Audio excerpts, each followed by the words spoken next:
Merhaba gençler, ben Şükran Hoca. Dış kuvvetler konumuzda kıyı tipleri ve oluşum süreçleri ile devam ediyoruz. Birbirinden farklı kıyılar görürüz yüzey şekli olarak ve bunların her birinin oluşumu birbirinden farklı olduğu için görünüş olarak da farklı şekiller alırlar. Boyuna kıyılar ile başlayacak olursak eğer, özellikle dağların kıyıya paralel olarak uzandığı yerlerde karşımıza çıkan kıyı tipidir. Bu kıyılar yüksektir ve bu nedenle derinlik genel olarak bu kıyılarda fazladır. Bunun sebebi dağların kıyıya paralel uzandığı yerlerde dağ nasıl yükseliyorsa bir alan yükselirken diğer kısmın ise çökmüş olmasıdır. Çöken kısım denizin altında kaldığı için bu deniz derinliğinin fazla olmasına sebep olmuştur diyebiliriz. Bu nedenle burada dalga aşındırması oldukça fazladır. Dalga fazla olduğu için de falez oluşumu fazladır. Bir önceki videomuzda falez oluşumundan bahsetmiştim. Dalganın aşındırması sonucu oluşan yüksek dikliklerdi bu falezler. Falezler yaygın olarak görülebilir diyebiliriz. Kıyı ile iç kesimler arasında ulaşım zordur. Yol yapım maliyeti fazladır. Doğal geçitler ve tünellerle ancak bu kıyı ile iç kesim arasında ulaşım sağlanabilir ve denizler iklim iç kesimlere kadar gidemez. Çünkü burada bulunan dağlar iç kesime nemli havanın gitmesini engellerler. Kıyılar daha sade bir görünüme sahiptir. Yani bu alanlarda girinti çıkıntı azdır. Ve şelf alanı dardır. Yani kıyının derinleşmesi gereken alan oldukça dardır. Bir anda derinleşir diyebiliriz. Biz burada koy, körfez, ada, yarımada gibi şekillere çok rastlamıyoruz. Az şekilde bulunur.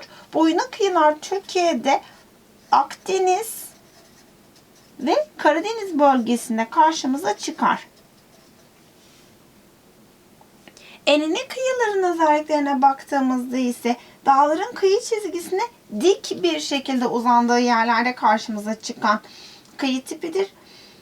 Bu alanlarda dağlar kıyıya dik olduğu için kıyı ile iç kesimler arasında ulaşım oldukça kolaydır. Bu alanlar çok fazla girintili çıkıntılıdır. Yani koy, körfez sayısı, girinti çıkıntı sayısı, ada sayısı oldukça fazladır. Ve şelf alanı geniştir. Yani buradaki deniz daha sığ bir şekilde karşımıza çıkar. Kıta sahanlığı geniş diyoruz biz buna. Ve bu alanlarda bu nedenle delta oluşumu kolaydır. Falez sayısı daha azdır. Yani yüksek diklikler çok fazla yoktur. Ve denizel iklim iç kesimlere ulaşılabilir. Ulaşım da kıyı ile iç kesimler arasında oldukça kolaydır. Türkiye'de enine kıyılara en fazla tabii ki de Ege bölgesinde rastlıyoruz. Ria tipi kıyılar dediğimizde ise akarsu vadilerinin ağız kısmının sular altında kalması sonucunda oluşan kıyı tipidir riyalar. Yani burada bir akarsuyumuz var. Denize döküldüğü kısım deniz tarafından işgal edilirse, yani sular altında kalırsa ağız kısmı, biz buna Ria tipi kıyı adını veriyoruz. İstanbul Boğazı'nda, Kuzeybatı İspanya, Güneybatı İrlanda ve Menteşe yöresinde karşımıza çıkar. Menteşe yöresi dediğimiz yer Muğla ili ve çevresidir diyebiliriz.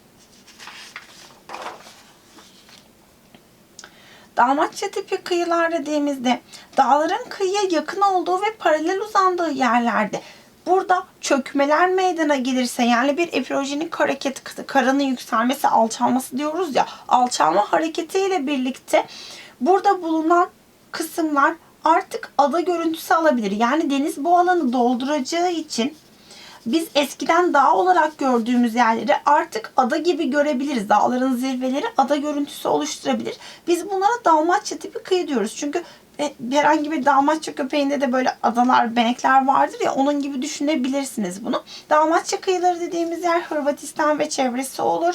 En tipik örnekleri burada görülür. Türkiye'de de Kaş ve Finike arasında Dalmatça tipi kıyı yaygındır denilebilir. Limanlı kıyılar dediğimizde ise koy ya da körfezlerin giriş kısmının kıyı oklarıyla büyük kısmının kapanması ya da geniş tabanlı vadilerin deniz sularıyla dolması sonucunda oluşurlar. Koy ya da körfezin ön tarafı kıyı oklarıyla kapanırsa kıyı okları doğal dalga kıran haline gelir ve koy ve körfezler doğal bir liman haline alır. Yani koy ve körfezlerin yaygın olduğuyla günlerin bulunduğu yerler birer doğal limandır diyebiliriz.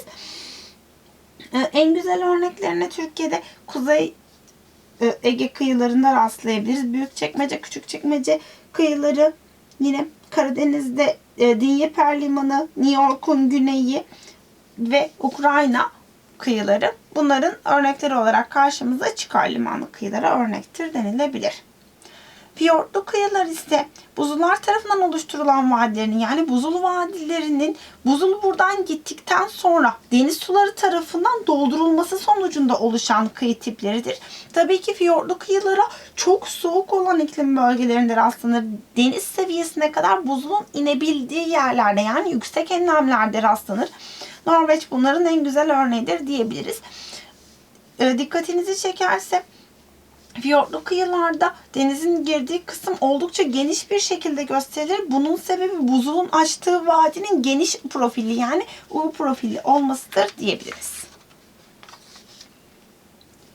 Skayer tipi kıyı dediğimizde ise yine soğuk iklim bölgelerinde hörgüç kayaların ve moren yağınlarının sular altında kalmasıyla oluşan kıyılardır. Şimdi hörgüç kaya ve moren yağınları, moren buzulun taşıyıp biriktirdiği maddedir demiştik. Önceki videomuzda bahsetmiştim buzul konusunu anlatırken. Hörgüç kaya ise buzulun aşındıramadığı tepeler, yani dayanıklı sert maddelerdi. Bu alanlar sular altında kalırsa eğer, yine bir epirojenik faaliyetle ya da deniz seviyesi değişimiyle sular altında kalırsa kıyıda ada gibi görünür. İşte bu ada gibi birçok hörgüç kaya ve morenin oluşturduğu kıyılara biz Skayer tipi kıyı adını veriyoruz. Yüksek enlemlerde karşımıza çıkar. Özellikle Finlandiya en yaygın görüldüğü yerlerden bir tanesidir denilebilir. Haliçli kıyı dediğimiz ise gelgit olayının etkisiyle birlikte akarsuyun ağız kısmının denizin tarafından işgal edilmesiyle, yani tamamen genişlemesi sonucunda oluşur. Normalde akarsu şu alana kadar, yani düz bir kıyı çizgisine kadar ulaşıyordu. Fakat zamanla gelgitin etkisiyle, yani buradaki dalganın bu alanı aşındırmasıyla, ağız kısmını doldurmasıyla birlikte ağız kısmı huni halini aldı ve genişledi. İşte biz bunlara Haliçli kıyı adını veriyoruz. En yaygın göründüğü yerde yine okyanusa kıyısı olan yerlerde Haliçli kıyılara rastlarız. Batı Avrupa bunun güzel bir örneğidir. Haliçli kıyı olması için okyanus olmalı ki gelgit genliği çok yüksek olsun diyebiliriz. Bu nedenle Türkiye'de yoktur. Mercanlı kıyılar ise tropikal kuşakta, yani sıcak iklim bölgesinde, ekvatorun çevresinde mercan kalıntılarının üst üste yığılması ve adalar oluşturması şeklinde karşımıza çıkan kıyılardır. Bunlar Avustralya'nın kuzeydoğusunda en fazla karşımıza çıkar, sıcak kuşakta olduğu için. Türkiye'de olmayan kıyı tiplerinden bahsedeyim. Skayer tipi kıyı, fiyortlu kıyı, mercanlı kıyı ve Haliçli kıyı Türkiye'de yoktur demiştik.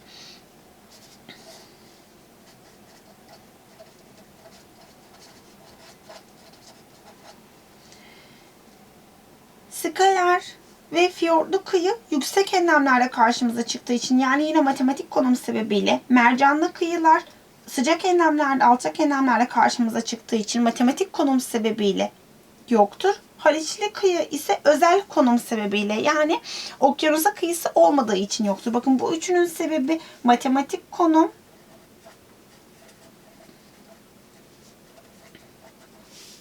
Haliçli kıyının olmamasının sebebi ise özel konum olarak karşımıza çıkar. Bir diğer dış kuvvetimiz olarak erozyon ile devam ediyoruz. Erozyon, toprağın akarsu, sel ya da rüzgarın etkisiyle taşınması olayıdır. Erozyonda toprağın taşınan kısmı sadece en üst tabakasıdır. Yani normalde bir toprağın tamamı değil de en üstte yer alan en verimli kısmı taşınır. Bu nedenle erozyon faaliyetinin çok olumsuz sonuçları oluşabilir. Şimdi biraz bunlara değineceğiz. Erozyonu artıran faktörlerden bahsedeyim öncelikle. Erozyonun taşınması için en temel sebebi bitki örtüsünden yoksunluktur. Çünkü bir alanda bitki varsa eğer oradaki toprağı kökleri aracılığıyla sımsıkı tutar. Tutma özelliğine sahip olduğu için de bu toprak kolay kolay hareket edemez. Ama bitki örtüsü yoksa üflediğiniz anda toprak rahatlıkla hareket eder diyebiliriz. Orman ve meraların tahribi. Burada mera kavramından bahsedeyim öncelikle. Mera özellikle hayvanların otlatıldığı çayır alanlardır. Çayırlar çimen gibi düşünebilirsiniz. Otlar, yeşil renk diz boyunda var olan otlardır. Bu alanlar yine toprağın tutulmasını sağladığı için bu alanları tahrip ederseniz toprak yine sahipsiz kalacağı için, tutunamayacağı için kolay bir şekilde taşınabilir. Eğim ve engebenin fazla olması. Tabii ki eğim ve engebenin fazla olduğu yerlerde yer çekiminin etkisiyle toprağın harekete geçmesi daha kolaydır. Dümdüz olan arazilerde ise toprağın hareketi daha zordur. Bu nedenle erozyon daha az olarak karşımıza çıkar. Toprağın nadasa bırakılması. Nadas kavramından bahsedeyim.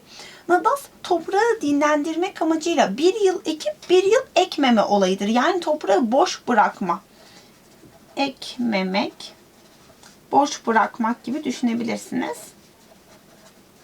Tabii ki siz eğer toprağın üzerindeki bitkiyi tutmuyorsanız, yani ekmiyorsanız, toprak o yıl boş kalıyorsa doğal olarak taşınması çok daha kolaydır. Çünkü üzerindeki bitki her ne bitkisi olursa olsun onu tutacak.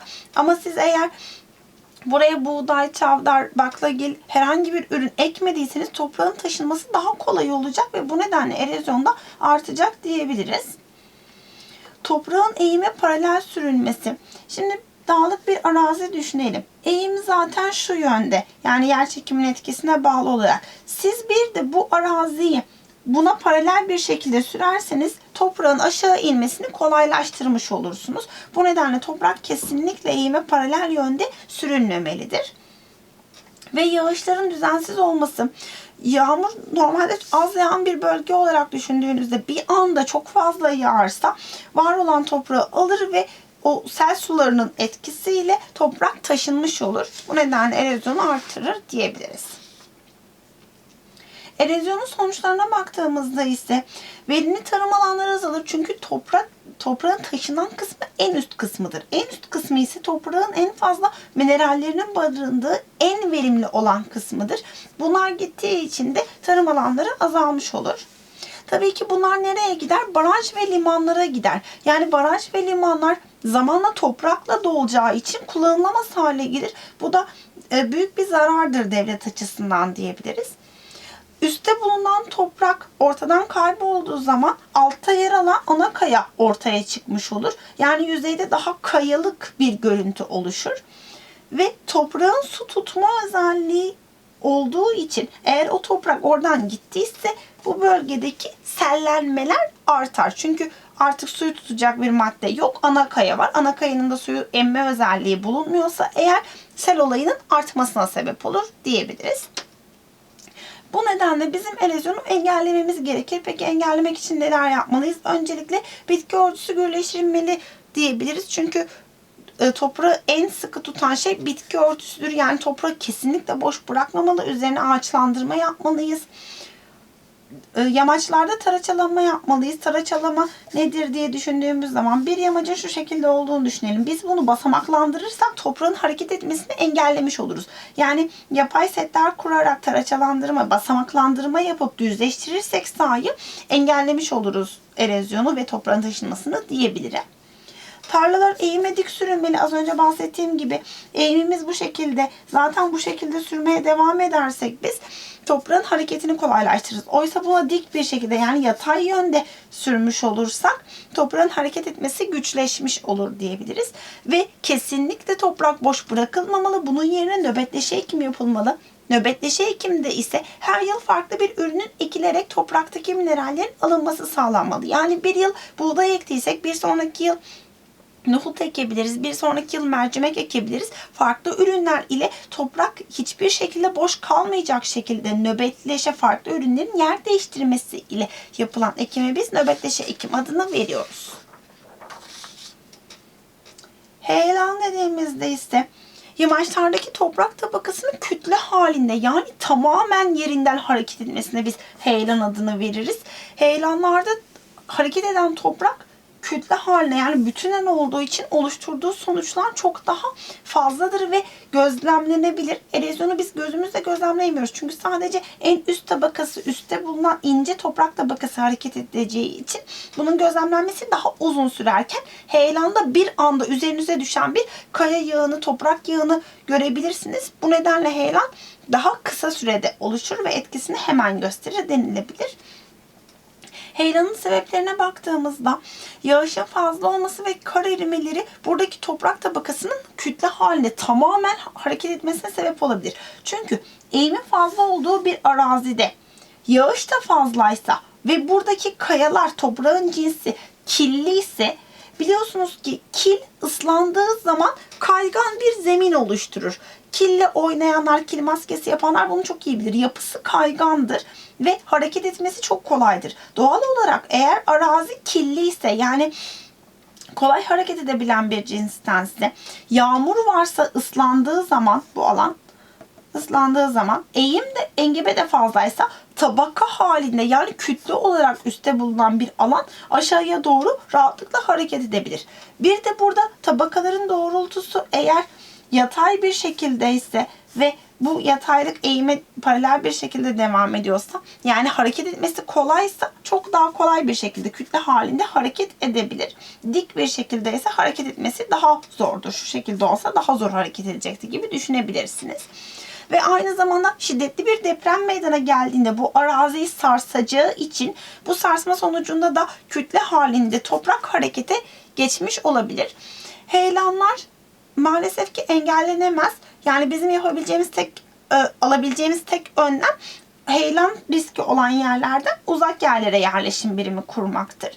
Erozyonu engelleyebiliyoruz fakat heyelanı engelleyemiyoruz. Bu açıdan birbirinden ayrılırlar ve erozyon kurak iklim bölgelerinde yani İç Anadolu ve Güneydoğu Anadolu bölgesinde karşımıza daha fazla çıkar. Heyelan ise daha yağışlı olan yerlerde yani ve arazinin eğiminin engebinin fazla olduğu, kirli olduğu yerlerde Karadeniz bölgesinde en fazla karşımıza çıkar diyebiliriz. Heyelanın en fazla görüldüğü mevsim ilkbahar mevsimidir. Türkiye için söylüyorum. Bunun sebebi kış boyunca kar yağmaları meydana geliyor, yağışlar meydana geliyor ve toprak suya doygun oluyor. Zaten ilkbaharda da bu kar erinmeye başladığı zaman iyice ıslanır ve bu nedenle heyelanın oluşması en fazla ilkbahar mevsimine karşımıza çıkar denilebilir. Dış kuvvetler konumuz bu kadar. Bir sonraki videoda görüşmek üzere. Hoşçakalın. Artık dış kuvvetlerle ilgili bütün testleri çözebilirsiniz. Konu tamamen bitmiş ve ünitemiz yeni bir üniteyle bir sonraki videoda görüşeceğiz diyebilirim. Kendinize iyi bakın. Hoşçakalın.